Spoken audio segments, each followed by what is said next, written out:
যেহেতু সরকার আমাদের দাবি দীর্ঘদিন যাবৎ মানছে না, মানার কোনো আগ্রহ দেখছি না, সেহেতু আমরা বলতে চাই 28 তারিখে হরতাল, সকাল সন্ধ্যা, ঢাকা শহরে শুধুমাত্র। এই হরতাল আমরা দেশবাসী সবাইকে পালন করার জন্য অনুরোধ করছি 2 দফার বাস্তবায়নের দাবিতে। 2 দিনের মধ্যে তারা তারা যে তদন্ত করতেছিলেন সেই নথিটা কী অবস্থায় আছে তারা আমাদেরকে জানাবেন। আমাদের ফোন নাম্বার তারা রেখেছেন। আমি আপনাদের মাধ্যমে বলতে চাই, আমাদের প্রধান উপদেষ্টার কাছে আমরা কিন্তু বহু আগেই আমরা 8 দফা দাবি নিয়ে আমরা আবেদন করেছিলাম। সেই 8 দফার মধ্যে থেকে আজকের যে 2 দফা দাবি নিয়ে আমরা কথা বলছি, যেটা আপনারা একটু আগে আমি বললাম, এই 2 দফা দাবিও সেখানে ছিল। প্রধান উপদেষ্টা মহোদয় উনি নির্দেশ দিয়েছিলেন ওনার কার্যালয় থেকে এই 8 দফার ব্যাপারে প্রয়োজনীয় ব্যবস্থা গ্রহণ করার জন্য এবং তাকে অবহিত করার জন্য তার কার্যালয় থেকে। সেই নির্দেশনা 4টি মন্ত্রণালয়কে দিয়েছিলেন। মোট 4টা মন্ত্রণালয়কে উনি নির্দেশ দিয়েছিলেন এট এ টাইম। ওনার এই নির্দেশনার পরিপ্রেক্ষিতে কোনো মন্ত্রণালয় সত্যিকার অর্থে এই সমস্যার সমাধান করেন নাই। তাহলে কি আমরা ধরে নিব ইউনূস সাহেব আমাদের খুশি করার জন্য একটা চিঠি দিয়ে দায় সারা ওনার দায়িত্ব শেষ করলেন? তাহলে কি আমরা ধরে নিব এই দেশ ইউনূস সাহেবের কথা চলছে না? তাহলে কি আমরা ধরে নেব এই দেশে এখনও হাসিনার সেই স্বৈরাচারী সেই আমলারা কিংবা এই উপদেষ্টা পরিষদের মধ্যে হাসিনার লোকজন জড়িত? যেমন আমরা ভূমি উপদেষ্টার সাথে কয়েকবার দেখা করেছিলাম, কিন্তু ভূমি উপদেষ্টা এই সমস্যার সমাধান করেন নাই। কেন করেন নাই? ভূমি সচিবের সাথে দেখা করেছিলাম, তিনিও করেন নাই। তাহলে কথা কি দাঁড়ালো? এই বিষয়টা কি?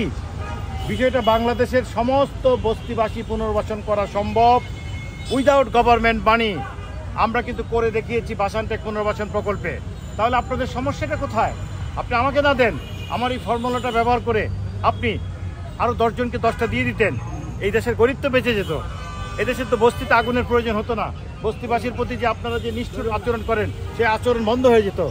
বাসানটেক প্রকল্পে আপনারা লুটেরাদেরকে দিয়ে আমাকে 10 সালে প্রকল্প থেকে বের করে দিয়ে আপনারা কি দিয়েছেন? হাসিনা কি দিয়েছে?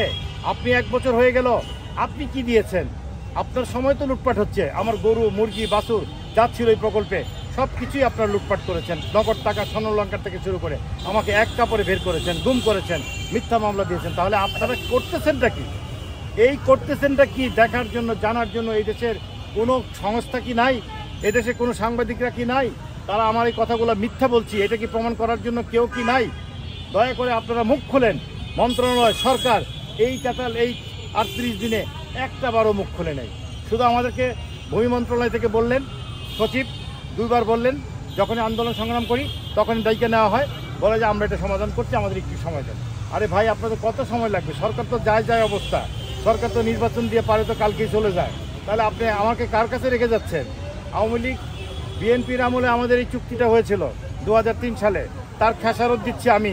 আইসা আমার এই চুক্তিটা বাতিল করে, এটা ক্ষমতায় আছে বাতিল করার? ক্ষমতায় নাই, কিন্তু করে দিলাম। বিএনপির আমলে চুক্তি, কাজে আপনাকে বাতিল করতেই হবে, তাই হাসিনা বাতিল করেছে।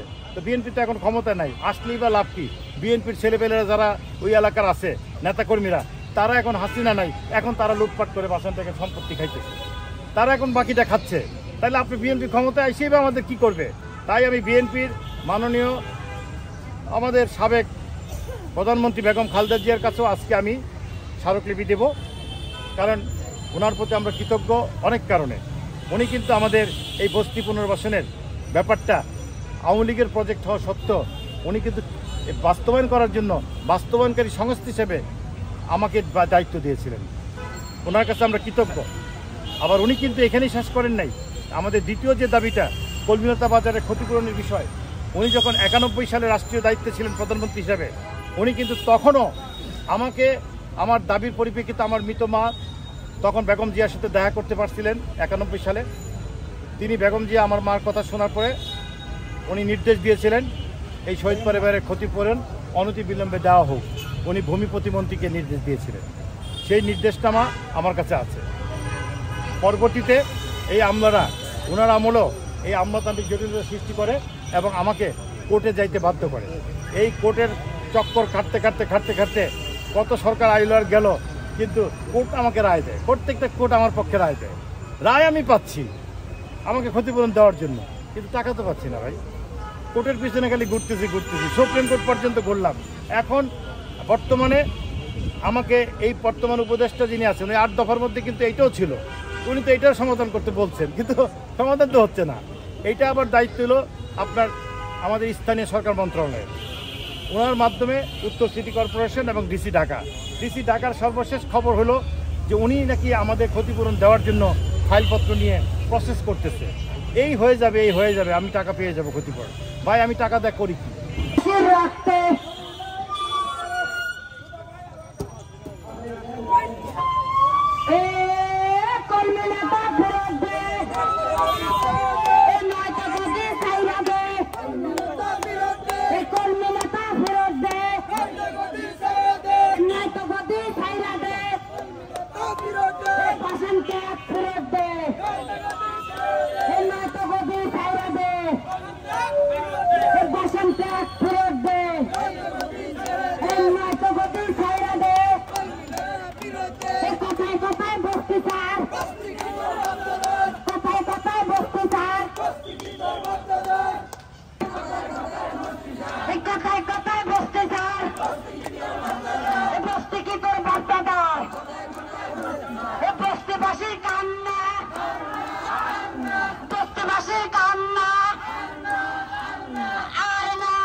সামনে কারা,